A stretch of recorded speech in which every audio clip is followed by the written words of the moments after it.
Hi, ladies. It's me, Sandra, just coming with you with an update.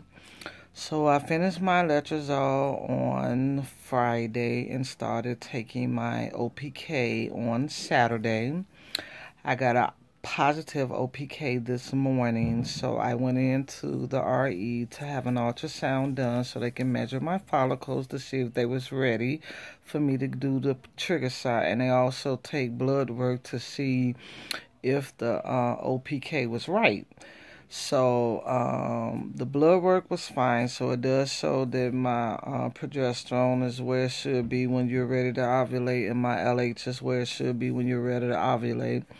My follicle size, they did find one good follicle. And I actually have a little bitty picture here of the follicle. It's that little big black circle there. That follicle was a nice size, very nice size. So I was happy about that, and I was also a little concerned because the follicle is a size 26, and from the research that I've done, follicles that are ready to fertilize are usually between 16 to 24. Doctors usually like them between 18 and 24, and mine's measured at 26.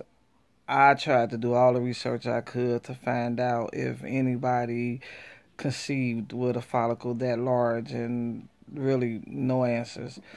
The ultrasound tech, however, didn't see an issue with it. She said it was fine, but I'm hoping that that's the truth, because one of the things that I started thinking about is when I made that post a few posts back, and I started telling y'all about the medications that they give us for fertility treatments sometimes can do more harm than it do good for women over the age 40. And our eggs are already at that peak point where they're just pretty much getting cracked, boiled and cracked. And then when you're adding medications to help make them bigger, sometimes you could just totally overcook them. And I'm just a little concerned that that size 26 may have overcooked my egg. So I'm praying that that's not the case. My other concern is that this one little bitty, or one, shall I say, large follicle is on my right ovary.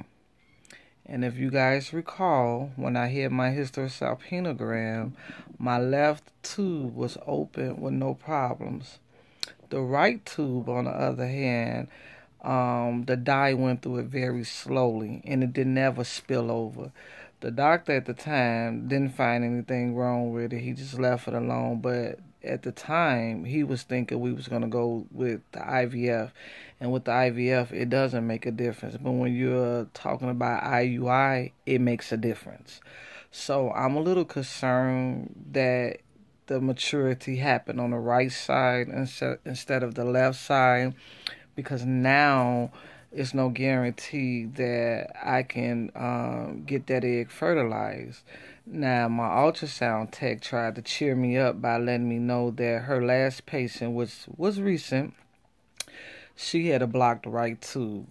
And she also got a positive pregnancy. And after her positive pregnancy, they checked her ovaries to see which one of the ovaries did the ovulation, and found out it was the right ovary that did the ovulation, and the right ovary is the tube that was blocked. So she was surprised that she was able to get pregnant with that blocked tube. Now mine is not completely blocked because the dye did go through it, but it went through it slowly and it never spilled over. So somewhere at the tip of that, it has some bit of a blockage. So that's my concern. Other than that, I still have high hopes that this is going to work. Maybe not on the first try, but I have high hopes that it's going to work. I really would have had bigger hopes if it would have been the left side with the nice follicle size instead of the right. Unfortunately, she didn't find no good follicle size on the right. The largest she found, I think, was a size 14. So I was given the go ahead to do my trigger shot today, and I'm scheduled on Wednesday for my IUI. So that part of it, I'm very excited. I'm only asking that you guys keep me in your prayers and keep giving me some type of hope. If you know anybody who have had follicle sizes 26 and larger and still was able to conceive, send me some type of hope and, help ease my mind, because right now that's the only thing that's kind of scaring me besides the fact that it's on my right side.